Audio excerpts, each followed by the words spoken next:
हिमाचल के एक राज परिवार से ताल्लुक रखने वाली कर्णावती को शासन करने की कला घुट्टी में पिलाई गई थी। उन्होंने देहरादून और मसूरी जैसी जगहों के अलावा समूचे राज्य में कृषि और सामाजिक कल्याण के अनेक कामों को अंजाम दिया। लेकिन तब किसी भी राज्य में स्त्री द्वारा शासन किए जाने को एक बड़ी कमजोरी के रूप में देखा जाता था। मुश्किल हो जाता था ऐसे राज्य का शत्रु की निगाहों से बचना। बताया जाता है कि तत्कालीन कुमाऊनी राजा बाज बहादुर चंद के मुगलों से अच्छे संबंध थे। उसने कांगड़ा में नियुक्त मुगल अधिकारी नजाबत खान से कहा कि गढ़वाल पर आक्रमण करने का इससे बेहतर समय और नहीं हो सकता। बाज बहादुर ने वादा किया कि वह और सिरमौर का राजा उस आक्रमण में मुगलों का साथ देंगे। बात नजाबत खां को जंच गई। उसने मुगल बादशाह शाहजहां को आक्रमण के लिए तैयार कर लिया। 30,000 सैनिकों को लेकर नजाबत खान ने गंगा नदी पार की और देहरादून के समीप रायवाला नामक जगह पर अपने खेमे गाड़े। यह बात है वर्ष 1635 की।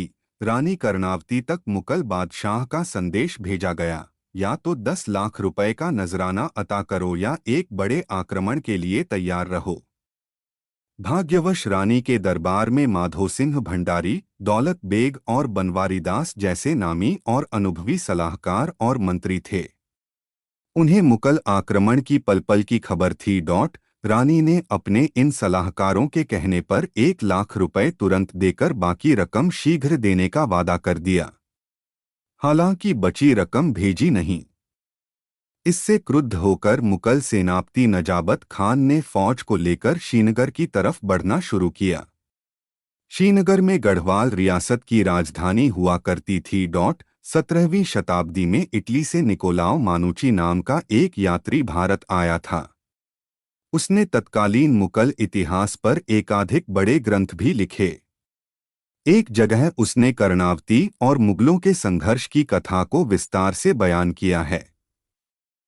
मुगल सेना ने जैसे जैसे शिवालिक की तलहटी से ऊपर पहाड़ों की तरफ चढ़ना शुरू किया, उसका सामना हुआ छापामार गुरिल्ला शैली में आक्रमण करने वाले गढ़वाली सैनिकों से। देवप्रयाग से नीचे शिवालिक की पहाड़ियों के बीच बनी असंख्य चट्टियों में छिपे इन सिपाहियों ने मुगल सेना की नाम में दम कर दिया। जब समूची मुगल फौज पहाड़ियों के बीच अच्छी तरह से घिर गई तो रानी कर्णावती के आदेश पर दोनों तरफ के रास्ते बंद कर दिए गए। ऐसी स्थिति आई कि मुगल सैनिक न ऊपर जा सकते थे और न नीचे। निकोलाओ मानुची ने लिखा है, खुद को इस संकट में पाकर सेनापति नजाबत खान ने शांति प्रस्ताव भेजा, लेकिन रानी ने जवाब दिया कि उसका प्रस्ताव देर से आया है। उधर मुगल शिविर में रसद की कमी हो गई थी। अफरातफरी का माहौल बनने लगा था चारों तरफ। यह देखकर नजाबत खान ने रानी से इजाजत मांगी कि वह रास्ते खोलकर उसे अपनी सेना को वापस ले जाने दें। रानी चाहती तो एक एक मुगल सैनिक को मौत के घाट उतार सकती थीं, लेकिन उन्होंने ऐसा करने के बजाय मुगलों को ऐसा सबक सिखाने का फैसला किया जिसे तारीख में हमेशा याद किया जाए। रानी कर्णावती ने नजाबत खान को संदेश भिजवाया कि वह चाहे तो अपने सैनिकों को वापस ले जा सकता है, अलबत्ता उसके सैनिकों को अपनी नाक कटवानी होगी। उन्हें जीवनदान देने के बदले रानी उनसे उनकी इज्जत मांग रही थीं। खुद को विकट परिस्थितियों में फंसा पाकर शाहजहां के सैनिकों ने अपनी जान बचाना उचित समझा और आत्मसमर्पण कर दिया। उन्होंने अपने हथियार फेंक दिए और नाक कटवाकर वापसी का रुख किया। निकोलाओ मानुची ने आगे दर्ज किया है कि इस घटना से शर्मसार होकर बादशाह शाहजहां ने फैसला किया कि वह फिर कभी गढ़वाल पर आक्रमण नहीं करेगा। उधर नकटे सेनापति नजाबत खान को अपनी पराजय पर इतनी ग्लानि हुई कि उसने रास्ते में ही आत्महत्या कर ली। इस घटना के बाद रानी कर्णावती को नक्कटी रानी यानी दुश्मन की नाक काट लेने वाली रानी कहकर संबोधित किया जाने लगा। इसके बाद से कर्णावती की शान में अनेक लेखकों, गीतकारों ने बहुत कुछ लिखा। तंत्र मंत्र से संबंधित इलाके की एक अत्यंत लोकप्रिय पुस्तक सांवरी ग्रंथ में उन्हें माता कर्णावती कहा गया है। मुगल दरबारों के वृत्तांतों को दर्ज करने वाली पुस्तक मासिरुल-उमरा और यूरोपीय इतिहासकार टेवर्नियर के खातों में कर्णावती द्वारा मुगलों की हैकड़ी निकाल देने के इस किस्से को लिखा गया है।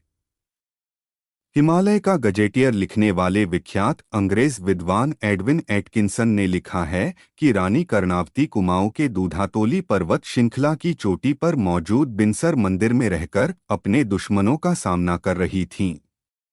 जब उनकी स्थिति कमजोर पड़ने लगी तो अचानक ओलावृष्टि शुरू हो गई। दुश्मन भागने पर मजबूर हो गया।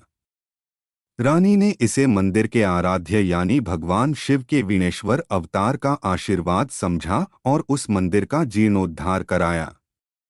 निर्माण कार्यों में विशेष रुचि रखने वाली रानी ने केवल राजपुर की नहर ही नहीं बनवाई, देहरादून नगर के अनेक आधुनिक गांव व मोहल्ले भी उन्हीं के बसाए हुए हैं। इनमें अजबपुर, करनपुर, कौलागढ़ और भोगपुर शामिल हैं। 1646 में कर्णावती का बेटा पृथ्वीपत शाह राजा बना और उसने अपनी माता की शान में अनेक ताम्रपत्र बनवाए और भरसक मुगलों से लड़ता रहा। यह और बात रही कि मुगलों की नाक काट देने वाली वीर माता के इस बेटे के बेटे यानी पोते मेदिनी शाह ने मुगलों से समझौता करना बेहतर समझा और वह तत्कालीन बादशाह औरंगजेब का चाटुकार बन गया। हो सकता है कि इसी वजह से रानी कर्णावती की वीरता के किस्सों को मुगलकालीन भारत के इतिहास में वह जगह नहीं मिली जिसकी वह हकदार थीं। कभी देहरादून की तरफ जाएं तो नवादा का रुख करें, जहां उनके बनाए महल के खंडहर आज भी उनकी दास्तान कहते हैं।